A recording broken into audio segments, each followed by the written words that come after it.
ऐसा परिवार देश के अंदर नहीं होगा जिसके सनातन हिंदू धर्म में विश्वास हो और उसके यहाँ गीता प्रेस से जुड़ा हुआ कोई साहित्य न हो। और इस पर हम सबको गौरव की अनुभूति करनी चाहिए कि गोरखपुर 1923 में मात्र 10 रुपये किराए के एक भवन में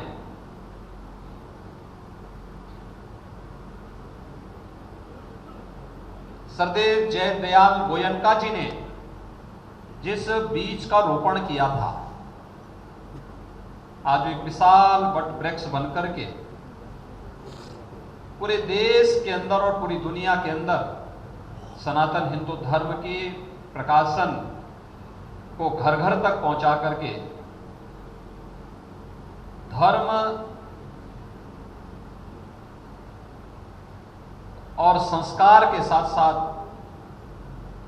हम अपने सत्कर्मों के माध्यम से देश की सेवा कैसे कर सकते हैं, यह एक उल्लेखनीय कार्य विगत 100 वर्षों से जो संस्था कर रही है उसका नाम है गीता प्रेस। आज का दिन महत्वपूर्ण इसलिए है क्योंकि 1955 में, आज से 67 वर्ष पूर्व, इस संस्था के मुख्य द्वार का उद्घाटन करने और यहां का जो सबसे आकर्षण का केंद्र है चित्र प्रदर्शनी का, उसका उद्घाटन करने के लिए उस समय के देश के प्रथम राष्ट्रपति डॉक्टर राजेंद्र प्रसाद जी विशेष रूप से यहां पर पधारे थे। और आज उत्तर प्रदेश के ही सपूत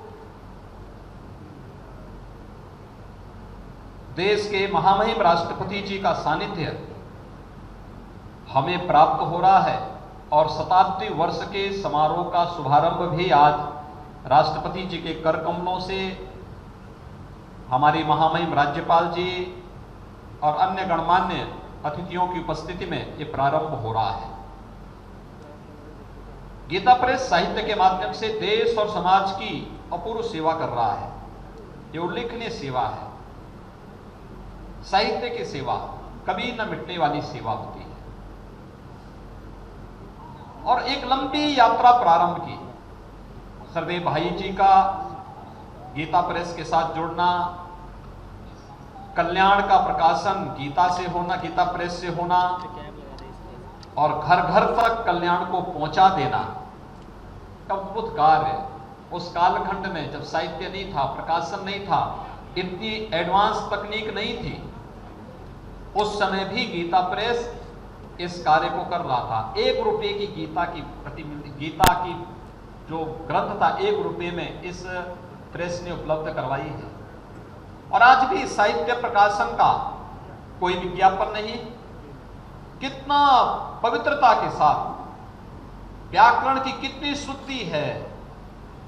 सामान्य जिन आज यहां पे 2 प्रमुख ग्रंथों का विमोचन इस मंच के माध्यम से हुआ है, तत्व विवेचनी को अगर आप देखेंगे, एक एक संस्कृत के श्लोकों को कैसे उसकी विवेचना करके एक सामान्य हिंदी पढ़ा लिखा व्यक्ति भी उसकी विवेचना कर सकता है और उसको बहुत सुगमता के साथ उसे ग्रहण करके उसको आत्मसात कर सकता है।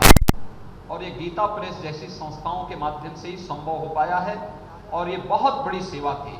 जब ये देश स्वतंत्र था तब गीता प्रेस ने 1923 में गोरखपुर में एक छोटे से मकान पर, किराए के मकान से इस कार्यक्रम को प्रारंभ किया था। आज एक विशाल वृक्ष बनकर के पूरे देश के अंदर छा करके सनातन हिंदू धर्म की एक उल्लेखनीय सेवा इस संस्था कर रही है। इस उल्लेखनीय सेवा से जुड़े हुए उन सभी महानुभावों का जिन्होंने गोरखपुर के माध्यम से इस कार्यक्रम को आगे बढ़ाया था, उस कार्यक्रम को उस समय बहुत अच्छे ढंग से आगे बढ़ाने का कार्य जहां ये संस्था उस समय से प्रारंभ की, आज हम सब इस बात को जानते हैं कि गीता प्रेस का यह कार्य, जिसे उस समय गोरखपुर के श्री घनश्याम दास जी जालान ने, श्री महावीर प्रसाद जी पोदार ने गोरखपुर में प्रेस की स्थापना करने का सुझाव दिया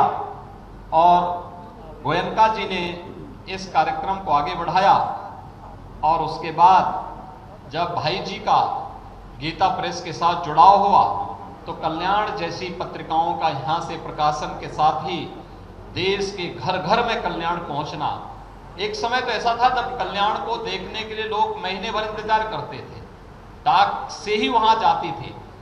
और उसके बाद अब तो तकनीक के माध्यम से सब कुछ सर्वसुलभ हो चुका है, सुगम हो चुका है। लेकिन उस कालखंड में भी गीता प्रेस इस कार्य को करता था। आजादी के आंदोलन में जब देश अपनी आजादी का अमृत महोत्सव वर्ष मना रहा है, आजादी के 75 वर्ष, और इस 75वें वर्ष में हम सबको देश की आजादी के इस अमृत महोत्सव के साथ जुड़ने का सौभाग्य प्राप्त हो रहा है, हम इसके साक्षी बन रहे हैं। तब गीता प्रेस अपनी स्थापना का 100वां वर्ष आयोजित कर रहा है। पूरे एक वर्ष तक गीता प्रेस अनेक प्रकार के कार्यक्रमों के साथ जुड़ेगा और इन कार्यक्रमों के साथ जुड़ना गोरखपुर वासियों के लिए, गीता प्रेस के जितने डिस्ट्रीब्यूटर हैं उनके लिए, गीता प्रेस से के जितने भी पाठक हैं उनके लिए अत्यंत उल्लेखनीय होगा। और इस अवसर पर जब आज इस दौरान गीता प्रेस की एक लंबी यात्रा चली है, उस यात्रा में तकनीक किस किस कदर बदलती रही, कैसे उतार चढ़ाव गीता प्रेस ने देखे हैं, ये सभी चीज मुझे लगता है पाठकों के पास अवश्य आनी चाहिए। आज के इस अवसर पर मैं गीता प्रेस को 100 वर्षों की उल्लेखनीय सेवा के लिए अभिनंदन करता हूं। गीता प्रेस ट्रस्ट से जुड़े हुए सभी ट्रस्टियों को हृदय से बधाई देता हूं, सभी पाठकों को भी हृदय से बधाई देता हूं। मैं इस अवसर पर देश के महामहिम राष्ट्रपति जी का, देश की प्रथम महिला श्रीमती सविता कोविंद जी का, प्रदेश की माननीय राज्यपाल श्रीमती आनंदीबेन पटेल जी का हृदय से गोरखपुर की इस धरती पर स्वागत करता हूं, अभिनंदन करता हूं और विश्वास करता हूं कि उनके मार्गदर्शन में हम गीता प्रेस के शताब्दी समारोह को भी पूरी भव्यता के साथ आयोजित करेंगे और आजादी के अमृत महोत्सव के आयोजन को प्रधानमंत्री जी की मंशा के अनुरूप अमृत काल के रूप में इसे मान करके अगले 25 वर्षों की, क्योंकि जब गीता प्रेस अपना 125वीं जयंती के कार्यक्रम को, स्थापना के कार्यक्रम को आयोजित करेगा, तब देश अपनी आजादी का शताब्दी वर्ष मना रहा होगा। और उस समय कैसा भारत हमें चाहिए, उस सशक्त और समर्थ भारत के लिए हम सब भी अपने अपने क्षेत्र में कार्य करेंगे।